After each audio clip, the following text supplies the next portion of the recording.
말씀 교독하고 마지막 절은 같이 읽겠습니다. 제가 11절 먼저 봉독합니다. 하나님이 모든 것을 지으시되 때를 따라 아름답게 하셨고 또 사람들에게는 영원을 사모하는 마음을 주셨느니라. 그러나 하나님이 하시는 일의 시종을 사람으로 측량할 수 없게 하셨도다.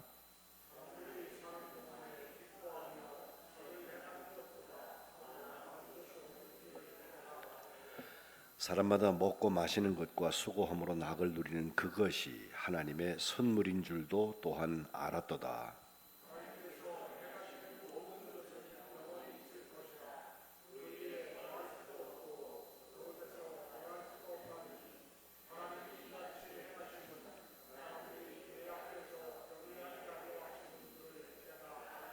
다 같이 이제 있는 것이 옛적에 있었고 장래에 있을 것도 옛적에 있었나니 하나님은 이미 지난 것을 다시 찾으시느니라. 아멘. 8월 첫날 함께 예배하시는 우리 망한교회 하나님의 귀한 지체들 가운데 하나님의 동행하시는 은총이 함께 하시기를 축복합니다. 휴가가 본격적으로 시작이 되어서 오가시는 분들의 소식을 듣는데 꼭 알려주고 가십시오. 그래 제가 위해서 기도라도 하지, 그렇죠?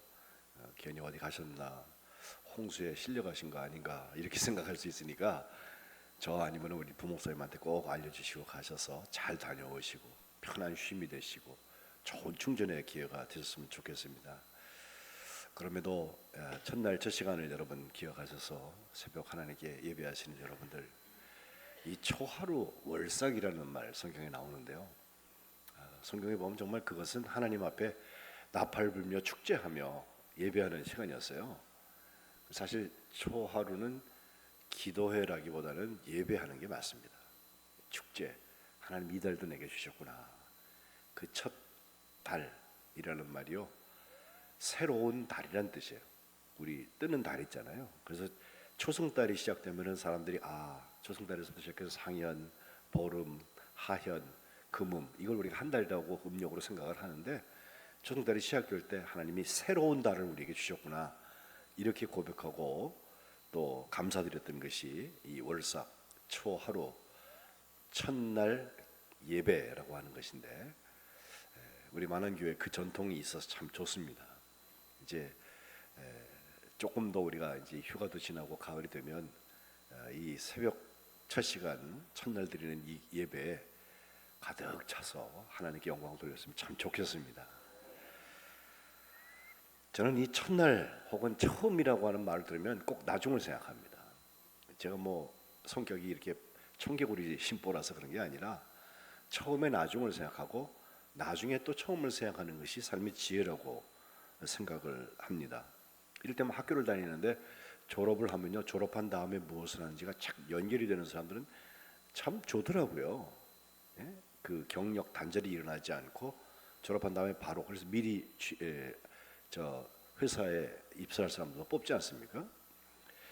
또 그 시작의 마지막을 헤아리는 것처럼 어떤 마무리가 있을 때는 다시 또 새로운 시작을 생각하는 것이 좋다는 것인데, 저는 오늘 전도서 말씀을 여러분하고 나누고 싶어요.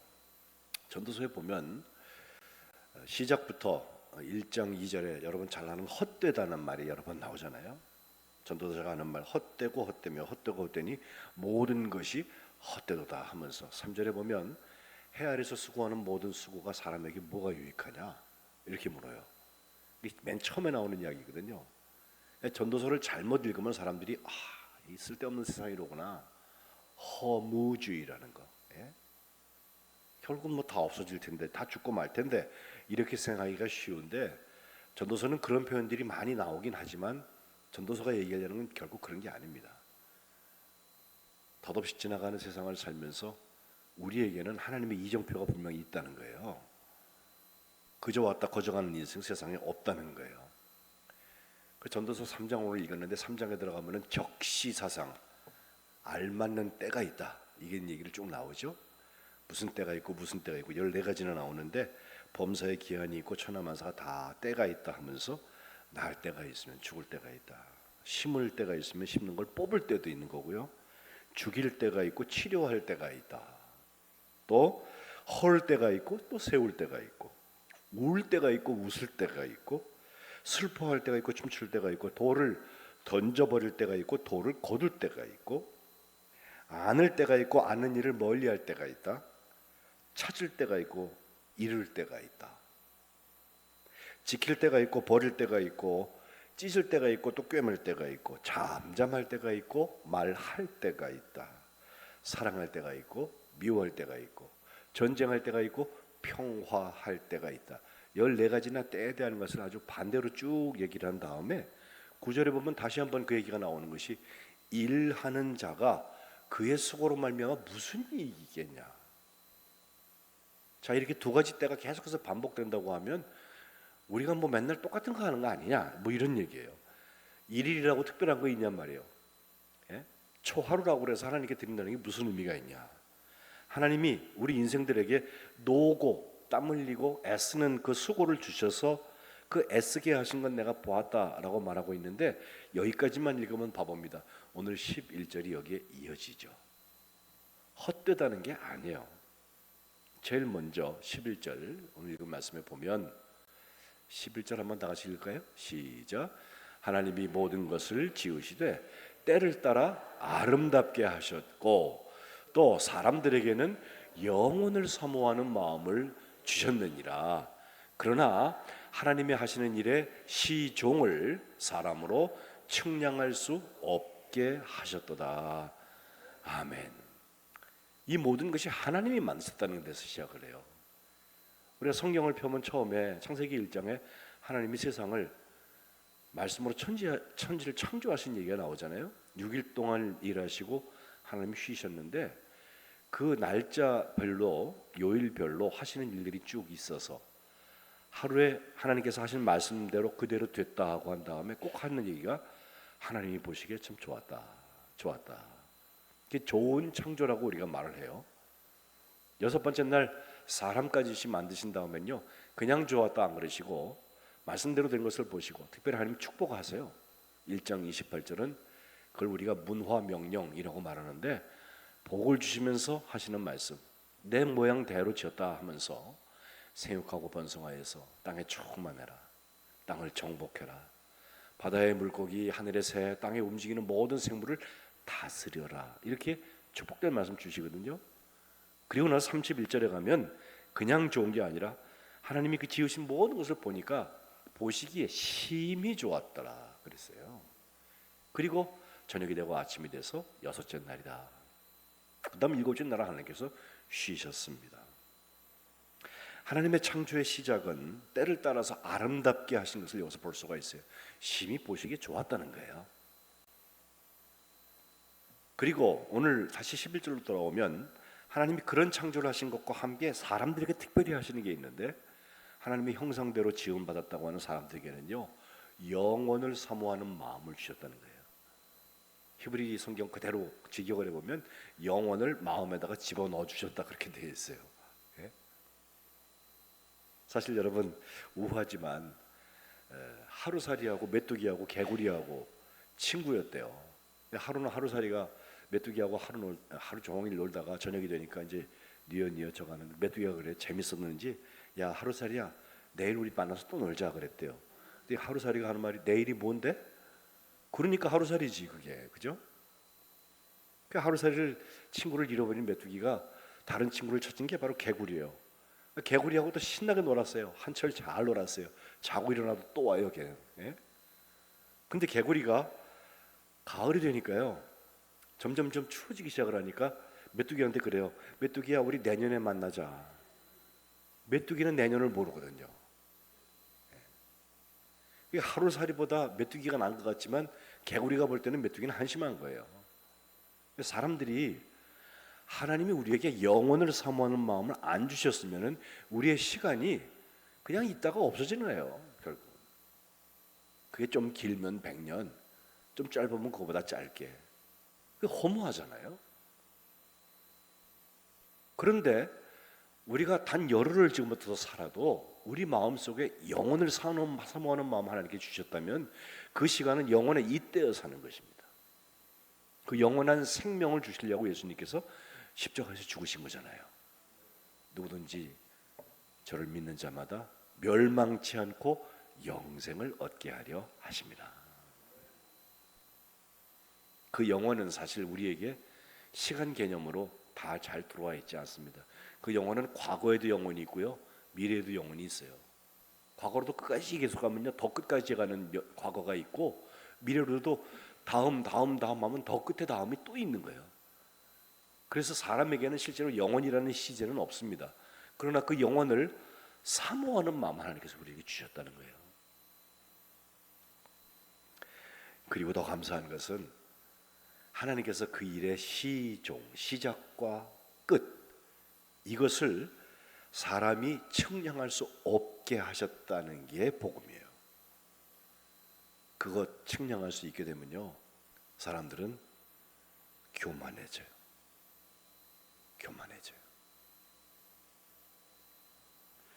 하나님께서 우리를 만드셨기 때문에 우리는 더욱더 하나님의 시작과 하나님의 끝이 있다고 하는 것을 분명히 알고 믿지만, 하나님을 향하여서 우리의 삶의 자세, 우리의 위치를 정확하게 자리매김하게 되는 것입니다. 그 하나님의 사람들이 하나님의 시간을 살면서 하는 일들을 가만 보면, 오늘 12절과 13절에 먼저 하나님의 선물을 누린다고 되어 있는데, 그게 참 복이다. 선물을 주었는데요, 줬는지도 모르고 그냥 지나가는 사람이 있어요. 하나님이 주신 거 모르고 사는 사람들이 있어요. 저는 바라기는 이 8월 더워서 짜증나고 힘들고 어려운 점이 있지만, 하나님께서 우리 많은 교우들에게 주신 은혜를 누리는 은혜가 있으시기를 축복합니다. 그 특별한 더듬이가 없으면 모르고 지나가요. 예수 믿는 사람들, 그리스도인들에게는요, 그래서 하나님께서 내게 이걸 주셨구나. 세상 사람들이 축복이라고 말하는 거 아니어도 좋아요. 어떤 때는 사람들은 그 예수 믿으면서 왜 그렇게 사니? 너 힘들지? 라고 우리에게 동조하는 것처럼 와서 우리의 속을 뒤집어 놓을 때가 있는데, 바로 그 고난 속에도 하나님의 은혜가 있어요. 게다가 12절에 나오는 것처럼 기쁘게 사는 거 얼마나 좋아요. 예수 믿는 사람들은 예수 믿지 않는 사람들보다 기쁜 일이 왔을 때 갑절이나 기뻐해야 돼요. 왜? 하나님이 내게 기쁘게 하셨잖아요. 또 기뻐하는 것뿐만 아니라 살면서 좋은 일을 하는 것, 12절에 나오는 것처럼 기뻐하는 것과 선을 행하는 것, 그것보다 더 나은 게 없다. 이거 내가 알았다라고 얘기했고, 13절에 보면요, 이제 진짜 먹는 거 마시는 거, 제가 먹든지 마시든지 무엇을 하든지 하나님의 영광을 위하여 하라, 지난주에 말씀을 전했는데, 거기는 특별한 그 맥락 관계가 있지만 실제로 우리가 먹고 마시는 거, 그거 자체가 복입니다. 제가 환자 신방을 여러 가보잖아요.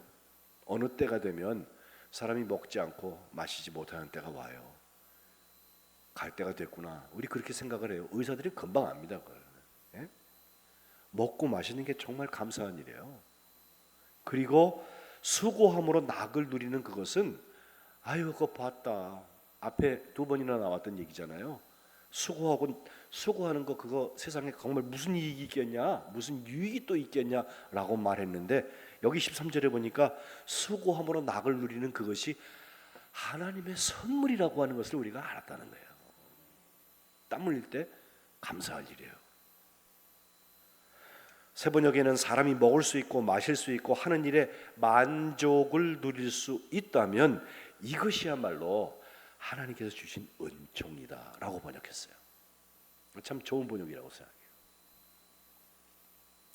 우리 전도서에는, 옛날 성경에는 분복, 나누어 주신 복, 지금 성경에는 몫이다, 그 사람의 몫이다, 하나님께서 그 사람의 것을 이렇게 챙겨 놓으셔 주신 거다라고 하는 얘기가 나오는데, 그게 생각보다 큰 은혜입니다. 5장 가보면요, 5장 18절로 20절에 이렇게 되어 있는데, 하나님께서 그에게 주신 바 그 일평생에 먹고 마시며 해 아래서 하는 모든 수고 중에서 낙을 보는 것, 기쁨을 보는 것이 아름다운 것을 내가 보았다. 이것이 그의 분복, 몫이라는 거예요. 19절, 또한 어떤 사람에게든지 하나님께서 재물도 주시고 부요를 주시고 그에게 주셨는데 능히 누리게 하셨고 제 몫을 받아, 분복을 받아서 수고함으로 즐거워하게 하신 것이 하나님의 선물이다. 20절, 그는 자기의 생명의 날을 깊이 생각하지 않는다. 이는 하나님이 그의 마음에 기뻐하는 것으로 응답하심이라 그랬어요. 그리고 예배하고 기도하고 하나님 집으로 돌아가면 마음이 후련해지는 이유는 여기 있어요. 하나님의 기뻐하시는 것으로 우리에게 응답하시기 때문에 그래요. 이게 안 열리면요, 내 거 주는 거 안 주는 거에 이렇게 매달려 있단 말이에요. 주면 하나님 살아계시고 안 주면 안 살아계시대. 그런 게 어디 있어요? 우리가 뭘 만들어 보거나 뭘 다스리게 될 때 더욱 그거 알지 않습니까? 한 목적성. 그래서 피조된 것들은 창조자에게 감사하고 만족하고 자족하는 마음, 신약성경에 그렇게 되어 있죠. 만족을 아는 마음, 이걸 통하여서 하나님께서 내게 주신 것을 누리게 되는 것입니다. 어떤 사람이 이렇게 감사를 하나 가만 보면요, 그 은혜를 깨달은 사람들이 감사해요. 여기 보면 여러 가지 감사의 제목들이 나와요. 제가 다 드린 다음에 봉투 붙들고서 거기에 써놓으신 기도 제목 넣어 꼭 읽고 기도하거든요. 하나님께서 우리에게 주신 감사의 제목은 정말 생각지도 못한 깨달음에서부터 와요. 늘 당연한 거로 알았는데 생각해보니까 너무 귀한 거예요. 무릎을 아파 보니까 걷는 것에 대한 감사를 알고요. 그리고 가장 중요한 것은 14절에 나오는 하나님을 경외한다는 거예요.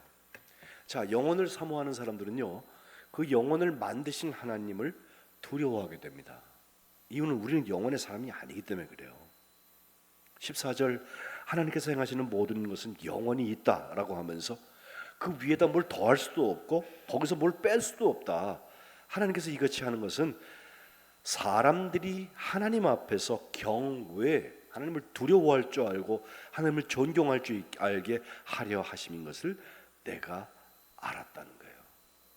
시종을 아는 사람은 하나님을 두려워합니다. 근데 그거 모르는 사람들은 제멋대로 살아요.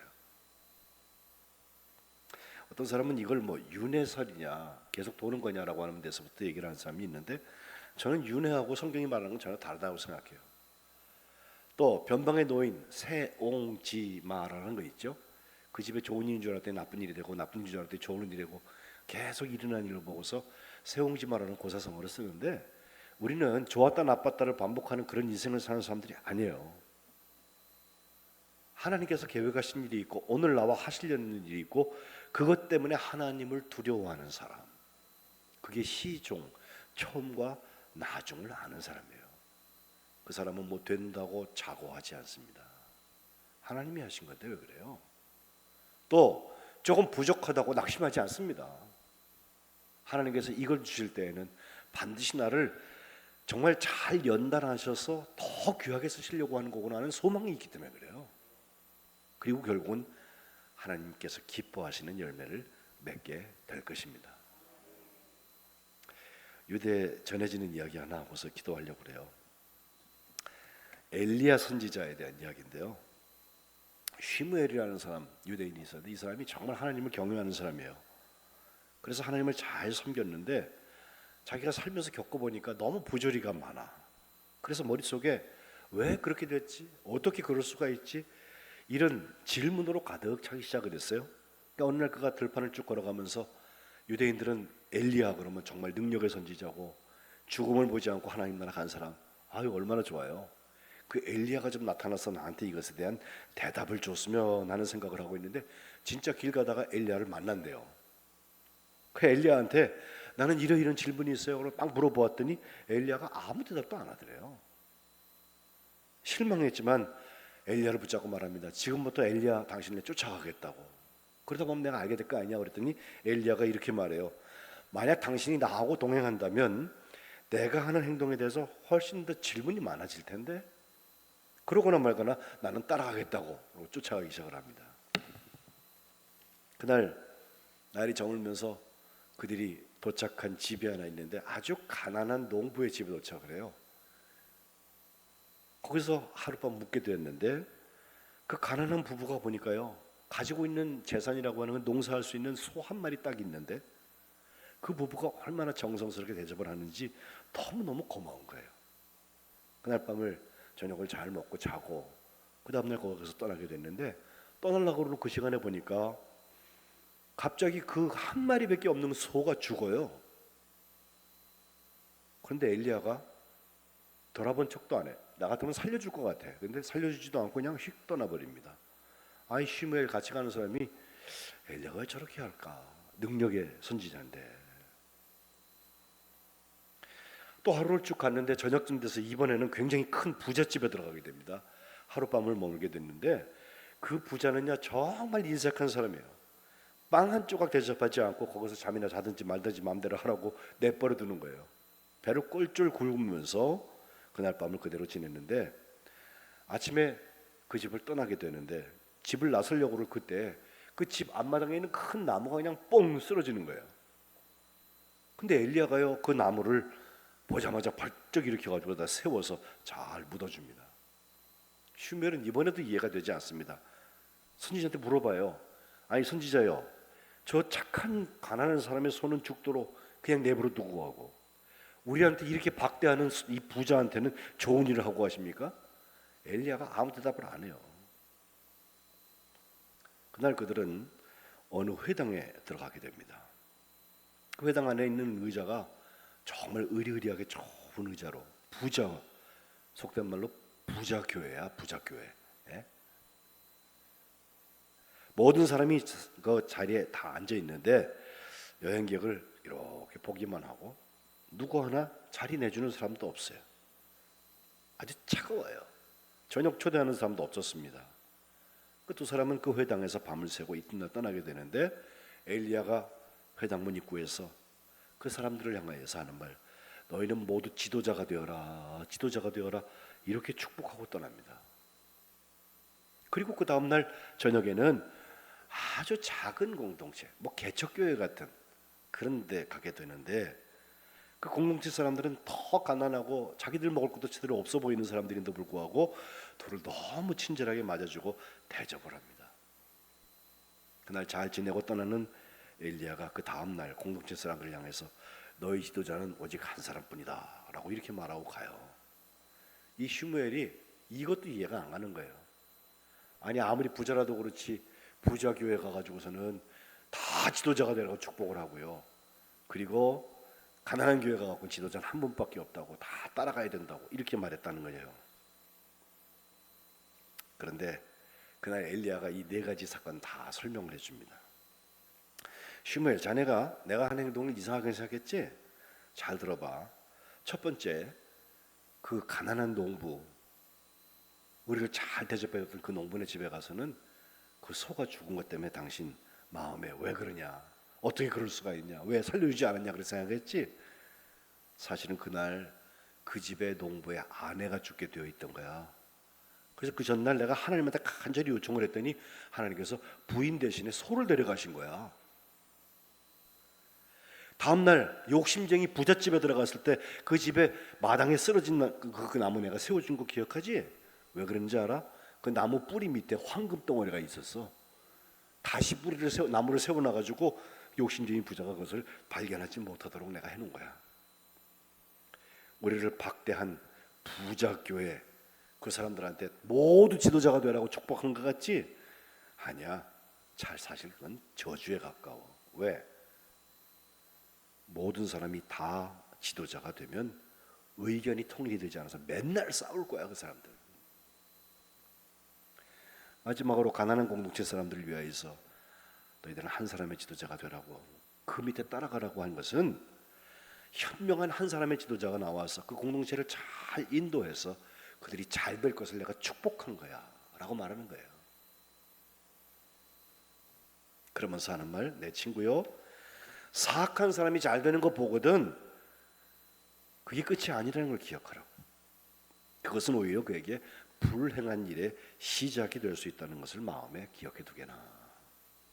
그리고 의로운 사람이 고생하고 어려움을 겪게 되는 걸 보거든 그게 끝이 아니라고 생각하라고. 그 사람이 그 불행한 일로 인해서 오히려 구원을 받게 될 것을 기억하라고. 더 이상 의문 품는 것은 의미가 없다네. 하나님을 경외하세요. 하나님의 길을 완전히 이해할 수 있는 사람은 세상에 아무도 없다. 그리고 엘리야가 슈무엘을 떠났다는 것입니다. 전도서 맨 마지막이 12장인데요 13절 우리 다 같이 읽어봅시다. 시작. 이래 결국을 다 들었으니 하나님을 경외하고 그의 명령들을 지킬지어다. 이것이 모든 사람의 본분이니라. 14절. 하나님은 모든 행위와 모든 은밀한 일을 선악간에 심판하시리라. 아멘. 8월만 아니라 우리 인생의 처음과 나중이 하나님의 손에 붙들림을 받아서 하나님이 주시는 그 분복들을 다 누리시고 또 하나님을 경외하는 하나님의 말씀을 잘 지키는 역사가 여러분들과 제게 있으시기를 주님의 이름으로 축복합니다. 기도합시다. 하나님, 세상에 적당한 때가 있어서 그 때를 맞춰서 우리가 인생을 사는데 오늘은 8월 첫날을 맞아서 이 시작을 주님께 구분하여 드립니다. 주님 기억하여 주셔서 영원한 것을 사모할 수 있는 마음을 우리에게 주셨사오니 영혼을 사모하는 하나님의 자녀들이 세상 것에 휘둘리지 않게 하시고 오히려 하나님께서 내게 주신 것을 잘 누리고 나누는 분복의 주인공들이 되게 하여 주옵소서. 뿐만 아니라 하나님을 두려워하며 하나님의 말씀을 온전히 지키고 하나님의 자녀다운 삶들을 살게 하여 주옵소서. 세상에 유혹이 우리에게 찾아올 때에도 우리는 하나님의 자녀답게 이겨나가게 하시고 세상의 것이 우리에게 주어질 때 오히려 그것으로 하나님께 큰 영광을 돌려드리는 먹든지 마시든지 무엇을 하든지 하나님의 영광을 위하여 감당하는 복된 하나님의 자녀들 다 되게 하여 주옵소서. 귀한 예물을 주님께 드리며 기도하는 기도의 제목들이 있사오니 주님 들어 응답하여 주시고 하나님의 뜻을 저희 삶 가운데 이루셔서 하나님이 기뻐하신 뜻이 저희들 가운데 열매 맺혀지게 하시고 하나님께 더 큰 영광을 돌려드리는 주의 자녀들 다 되게 하여 주옵소서. 우리 주 예수 그리스도의 이름으로 간절히 기도합니다. 아멘.